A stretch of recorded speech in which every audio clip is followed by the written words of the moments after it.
We're gonna piece a thin wall or thick walled chromoly off of one of the little lateral supports that actually hold the motor in.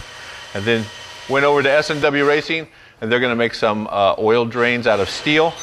We will then weld those to the top of these chromoly thick walled little stands I cut up. Weld that on, drill a hole in the side because this is the oil return. We'll weld this to the bar in the back and then drill and tap the side, put a oil return. So it's gonna be a mount and oil return all in one. Pretty good idea. I'm gonna have to give Tony this one. It's a pretty good idea. I went ahead and notched them pretty accurately to go right on the pipe. We'll have a professional that we know as the TIG do a surgical weld on these things to hold it all together. We're not gonna do any of that now anyway. We're just gonna get them tacked up. Ready? Yes. Yeah, I like that. Seems legit. Burn my fingers, Tony, I dare you. No. Ow! I forget about that. So the front motor has a downpipe, and our excuse of an exhaust last time was to leave the catalytic converter on this one and hang the catalytic converter on the back one. That's just not gonna do anymore. So we're gonna cut off the catalytic converter and then we'll tag into that with pipe that will go to one of the rear turbos. So the pipe going back to spin the turbo and the pressurized air coming back from the turbo are both gonna be the same size, 2.5 inch.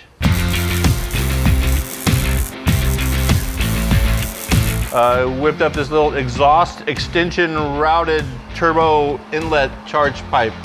One of those things. A lot of words. A lot of word sounds from my mouth hole. So this goes into the front motor and routes the exhaust through the tunnel and goes all the way to the back. It's gonna flip up and I'm gonna continue routing this around the right side of the rear engine. And that's gonna go to the turbo inlet. So while Lucky's getting that front motor plumbed to his turbo, I'm doing the same thing on the back motor. I chopped the exhaust right up at the header, so I've got a couple short bends to make to connect header flange to turbo flange. It's not a ton of piping, but still a ton of work and some pretty good TIG practice too. So I'm making this rear turbo inlet pipe out of 2.5 inch pipe. You can see this pipe isn't big enough to cover this whole thing. So what I'm gonna do is make a little merge here. I've got a sliver of a pipe.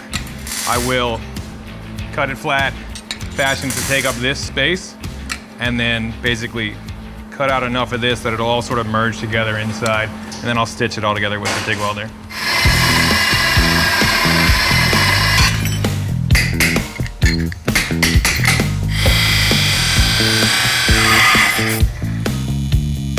So my turbo up pipe is basically done. Now to control the boost, I've got to put on what's called a waste gate. As long as the exhaust is pumped through the turbo, you can't really control the boost. It's just gonna spin and spin and spin.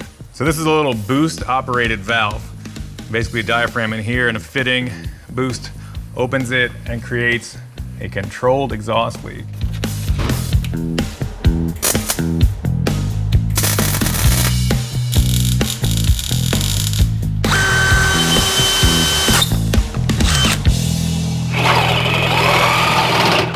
I'm surgical with this thing.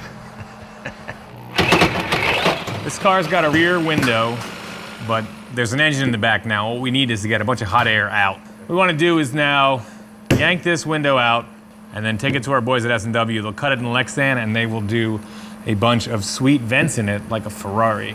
Sweet vents, bro. Yeah. All right, so the gig here is they use a durethane or like a really strong silicone rubber to glue windows in. The only way to get it out is to cut it out or smash it out, one or the other.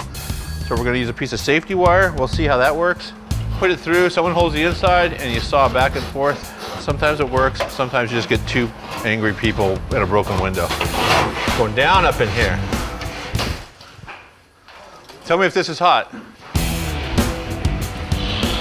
Does it look like it's cutting? It's starting to smoke, is that good? That's how we do it here at, where are we? Woo! Seems like they didn't want that window to pop out. No, it was in there for serious. All right, I'm leaving. It's no fun in there.